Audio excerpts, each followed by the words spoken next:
Ladies and gentlemen, the President of the United States.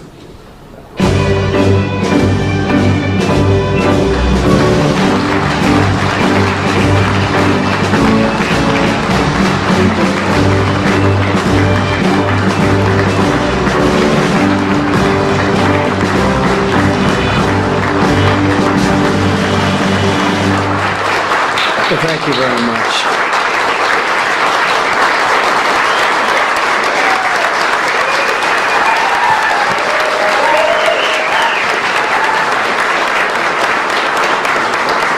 Thank you very much, everyone.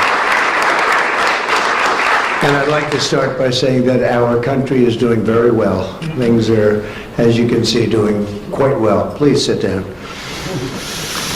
Before we begin, I just want to announce that I signed a proclamation a few moments ago honoring the 250th anniversary of Patrick Henry's famous speech to the Second Virginia Convention, in which he declared very well-known, very famous words, "Give me liberty or give me death." Has anyone heard the phrase? I think most of you have.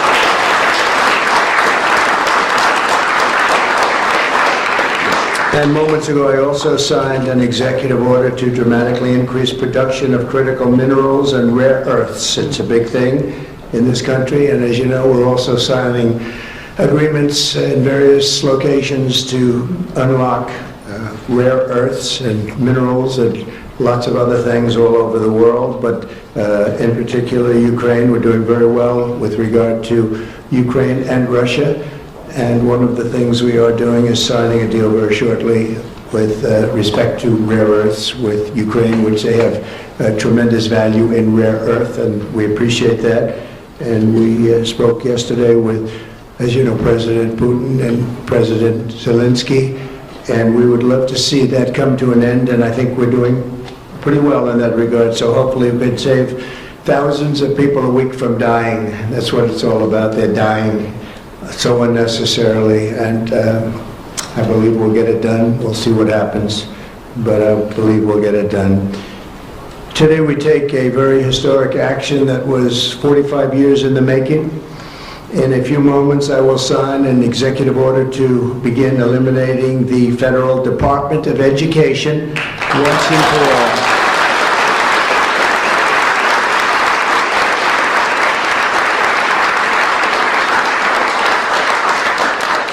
And it sounds strange, doesn't it? Department of Education, we're going to eliminate it, and everybody knows it's right. And the Democrats know it's right, and I hope they're going to be voting for it, because ultimately it may come before them, but everybody knows it's right, and we have to get our children educated. We're not doing well with the world of education in this country, and we haven't for a long time. And we're pleased to be joined today by the woman who I chose because she's an extraordinary person, and hopefully she will be our last Secretary of Education, Linda McMahon. Linda, thank you. Thank you very much. That's another interesting statement. It's an interesting opening, right?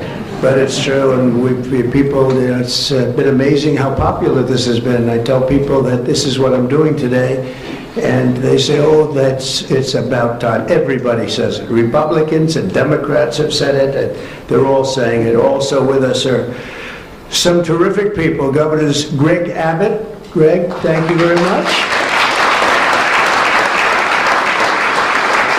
Governor Ron DeSantis, thank you very much, Ron. Mike Braun, congratulations on your victory, Mike. That was a big one. Mike DeWine, thank you very much, Mike. Jeff Landry. Jeff, thank you very much, Jeff. Bill Lee, thank you. Governors, all governors. Brad Little. Brad, thank you very much. Where are you, Brad? Hi, Brad. Jim Pilan, thank you very much, Jim. And Kim Reynolds.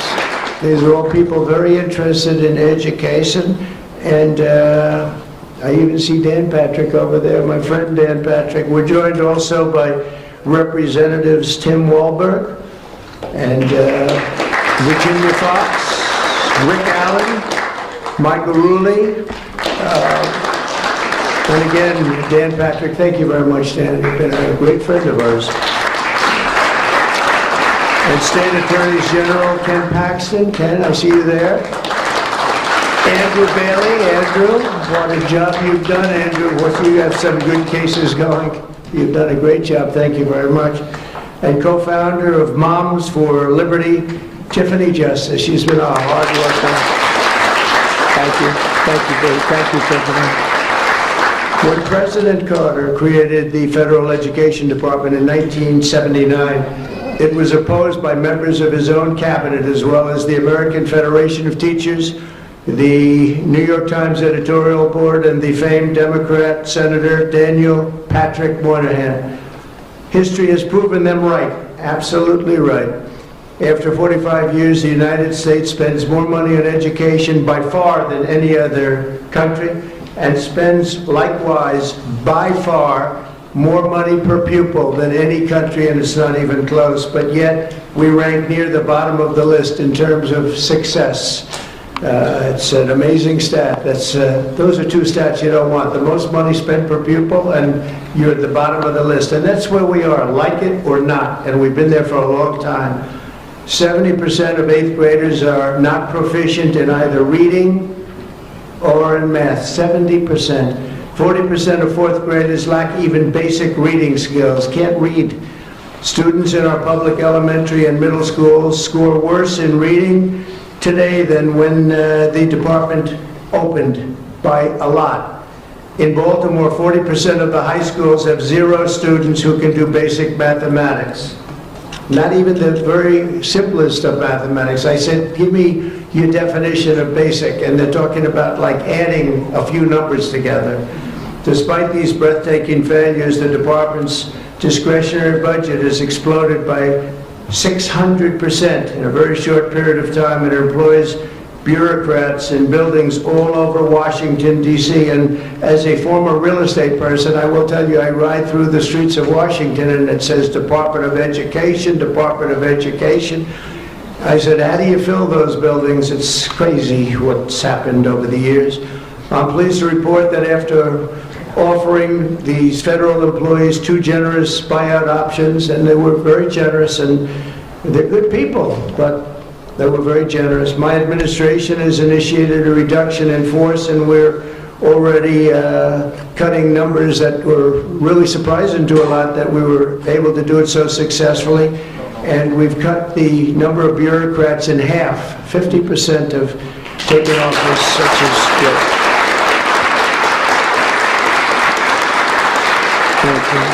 under the action I'm taking today, a small handful of Democrats and others that we have employed for a long time, and there are some Republicans, but not too many, I have to be honest with you.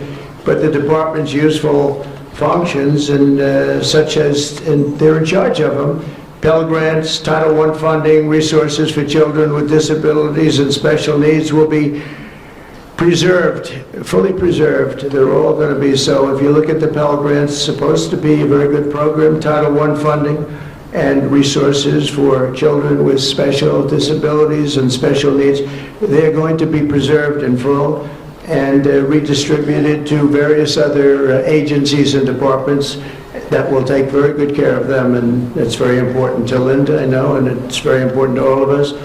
But beyond these core necessities, my administration will take all lawful steps to shut down the department. We're going to shut it down, and shut it down as quickly as possible. It's doing us no good. We want to return our students to the states, where just some of the governors here are so happy about this. They want education to come back to them, to come back to the states, and they're going to do a phenomenal job.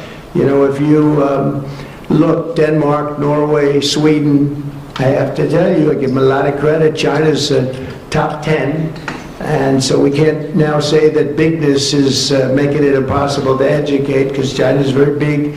But you have countries that do a very good job in education, and I really believe, like some of the governors here today, from states that run very, very well, including a big state like Texas, but states that run very well are going to have education that will be as good as Norway, Denmark, Sweden, and those top Finland, those top countries that do so well with education. I think they'll do every bit as well. And what do you think about that, Governor? Do you agree? I think so. Ron, do you agree? I think so. Florida? Iowa? That's right. I really believe that. They'll be as good as any of them. And then you'll have some laggards, and we'll work with them. And we can all tell you who the laggards will be right now, probably, but let's not get into that.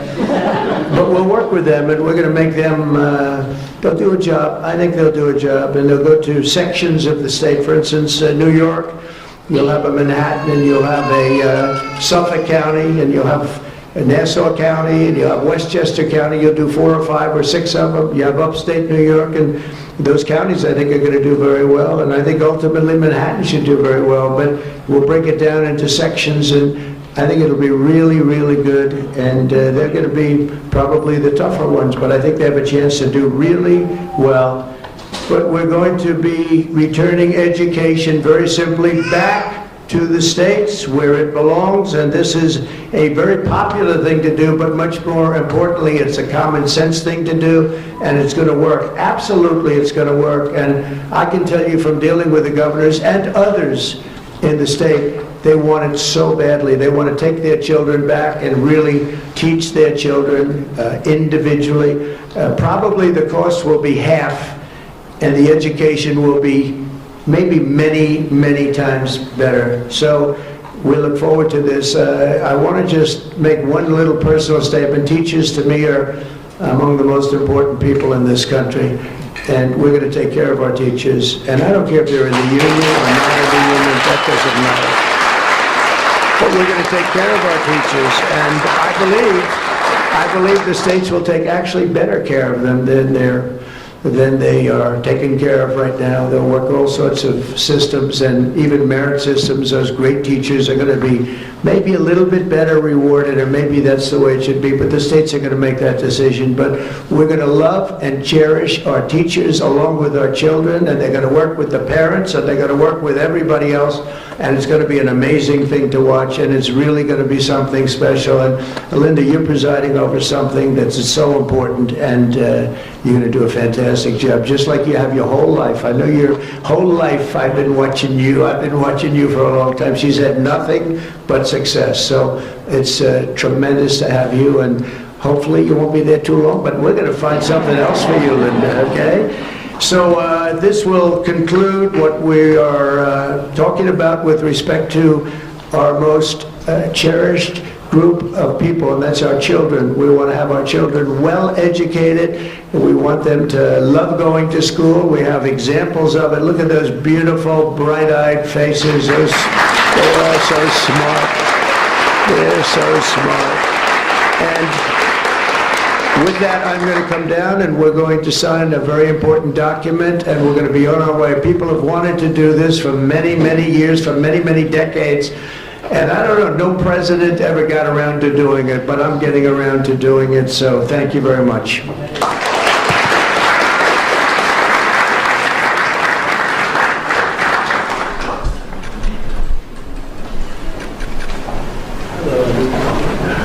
Good-looking people here.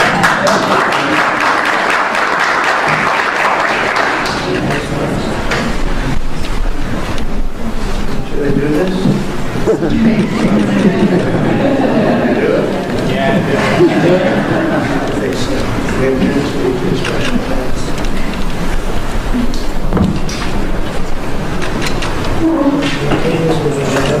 was very lucky. I signed another document that turned out to be very good for the country, and I said, let's use that same pen. I don't know, is anybody superstitious? Ron, are you superstitious? Let's use that same pen.